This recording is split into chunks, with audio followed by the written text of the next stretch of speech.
Assalamualaikum warahmatullahi wabarakatuh. Pada pembelajaran matematika hari ini kita akan membahas mengenai bab baru, yaitu vektor. Kalian perlu mengetahui bahwa besaran dibedakan menjadi dua, yaitu besaran skalar dengan besaran vektor. Bedanya, jika besaran skalar ini hanya mempunyai nilai saja dan tidak mempunyai arah, sedangkan besaran vektor mempunyai nilai dan arah. Jadi vektor adalah suatu besaran yang mempunyai nilai atau besar dan arah. Nah, vektor digambarkan sebagai ruas garis berarah. Nah, misalkan saya punya titik O dengan titik A. Nah, titik O ini adalah titik pangkal vektor dan titik A sebagai titik ujung vektor. Nah, titik O dengan A saya hubungkan dengan tanda panah di ujungnya. Nilai besar vektor dinyatakan dengan panjang garis dan arah vektornya sesuai dengan arah panahnya. Selanjutnya, vektor A dinotasikan sebagai A kecil dengan cetak tebal atau A dengan tanda strip di atas, atau ditulis OA dengan huruf besar dengan tanda panah di atasnya. Jadi OA ini mewakili vektor OA. Selanjutnya, dua vektor dikatakan sama atau ekuivalen jika yang pertama adalah besarnya sama dan yang kedua arahnya sama. Nah, kita lihat ilustrasinya sebagai berikut. Nah, vektor V dengan vektor W ini mempunyai panjang yang sama dan arah yang sama, sehingga dapat kita katakan bahwa vektor V sama dengan vektor W. Kita lihat contohnya pada balok A, B, C, D, E, F, G, H di bawah ini. Tentukan vektor-vektor yang sama dengan vektor AB. Jadi vektor yang sama dengan vektor AB pada balok adalah A adalah DC, kemudian EF dan HG.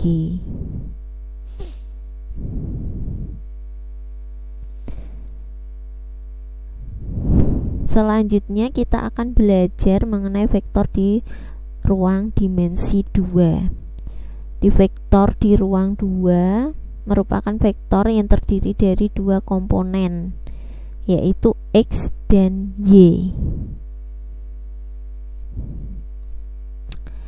Suatu vektor yang titik awalnya di O 0,0 dan titik ujungnya di A X, Y ini dapat kita nyatakan dalam tiga bentuk, yaitu vektor baris, vektor kolom, dan vektor basis. Nah, vektor barisnya kita tuliskan sebagai vektor OA sama dengan X, Y dalam bentuk baris. Selanjutnya, vektor kolom kita tuliskan vektor OA sama dengan X, Y dalam bentuk kolom. Selanjutnya, vektor basisnya OA sama dengan XY plus YJ. Untuk lebih jelasnya, perhatikan contoh berikut. Tentukan vektor posisi dalam vektor baris, vektor kolom, dan vektor basis dari titik A 5,3. Jadi vektor baris dari vektor OA sama dengan 5,3. Vektor kolomnya kita nyatakan dalam bentuk kolom 5, 3. Dan vektor basisnya kita tadi punya rumus XY plus YJ. Nah, ini X-nya 5 dan Y-nya 3. Jadi vektor OA sama dengan 5i ditambah 3j. Selanjutnya, vektor posisi, yaitu vektor yang letaknya tertentu. Nah, jika diketahui titik A X1, Y1 dan B X2, Y2, maka kita punya rumus vektor AB sama dengan vektor OB dikurangi vektor OA sama dengan X2 dikurangi X1, Y2 dikurangi Y1.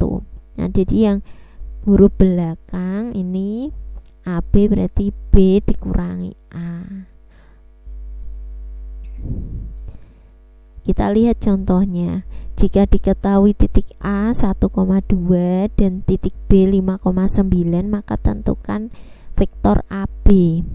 Kita tadi kan punya rumus vektor AB sama dengan vektor OB dikurangi vektor OA. Nah, vektor OB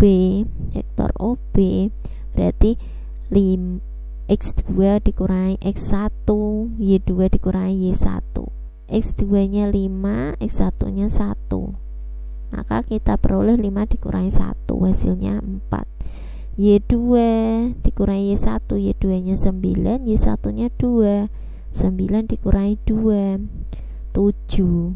Ini masih dalam bentuk vektor kolom. Kalau kita nyatakan dalam vektor baris, maka vektor AB sama dengan 4,7. Selanjutnya vektor negatif. Jadi vektor negatif adalah vektor yang panjangnya sama tetapi arahnya berlawanan. Misalkan saya di sini punya vektor A, maka vektor negatif dari vektor A adalah min A. Nah, ini kan panjangnya sama tetapi arahnya berlawanan. Yang satu ke atas, yang satunya ke bawah. Oke, selanjutnya kita akan belajar mengenai operasi pada vektor di ruang dimensi 2. Yang pertama adalah perkalian vektor dengan skalar. Hasil perkalian sebuah skalar K dengan sebuah vektor U diperoleh dari perkalian K dengan setiap komponen vektor dan dinotasikan sebagai berikut.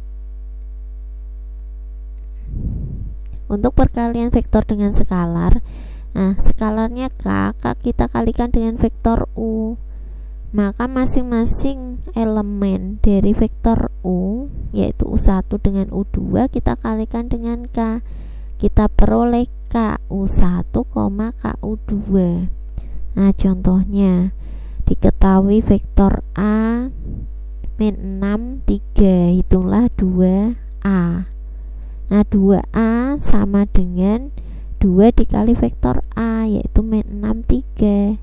Maka kita kalikan 2 ini dengan min 6, hasilnya min 12. Kalikan 2 dengan 3, hasilnya 6.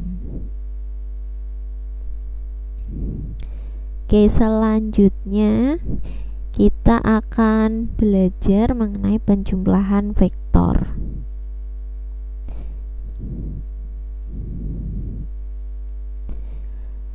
Penjumlahan vektor ini dapat dilakukan dengan dua cara, yaitu menurut aturan segitiga dan aturan jejer genjang. Nah, diketahui vektor U dan vektor V. Nah, kita tentukan hasil penjumlahannya dengan cara yang pertama, yaitu dengan aturan segitiga. Penjumlahan dua vektor dengan aturan segitiga kita peroleh dengan mempertemukan ujung vektor U, ujung dari vektor U dengan pangkal dari vektor V. Maka hasil penjumlahan kedua vektor tersebut adalah awal vektor U ke ujung vektor V.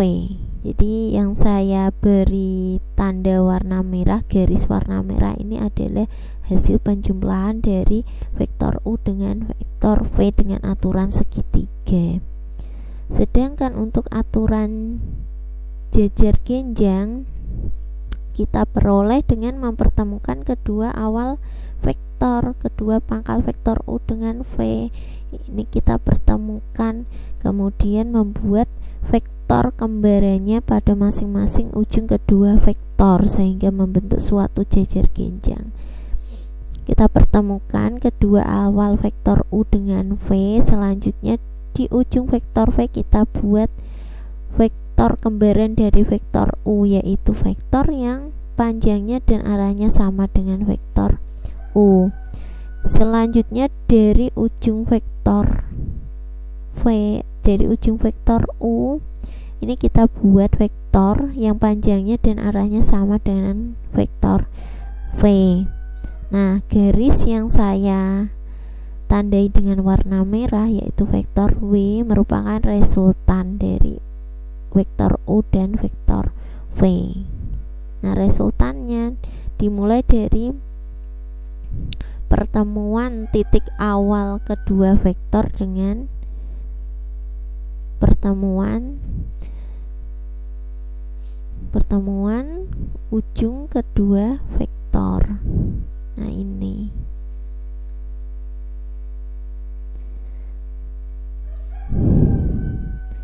selanjutnya pengurangan dua vektor, selisih dua vektor U dan V ditulis vektor U dikurangi vektor V didefinisikan sebagai vektor U ditambah min V. Nah, ini kalau diketahui vektor V dengan vektor U, kalau kita mau mengurangkan vektor U dengan V, sama saja kita menjumlahkan vektor U dengan inverse dari vektor V. Nah, kita ingat kembali bahwa inverse dari vektor V adalah vektor yang besarnya sama dengan vektor V tetapi arahnya berlawanan. Sehingga kalau kita mau mencari U min V, vektor U arahnya ke kanan, kemudian di ujung vektor U kita hubungkan dengan vektor min V, maka ini kita dapatkan U min V nya. Ini kita gunakan aturan segitiga. Nah, demikian pembahasan kita mengenai vektor pada dimensi 2 pada pagi hari ini. Pada pertemuan berikutnya kita akan membahas mengenai vektor pada dimensi 3. Selamat belajar. Wassalamualaikum warahmatullahi wabarakatuh.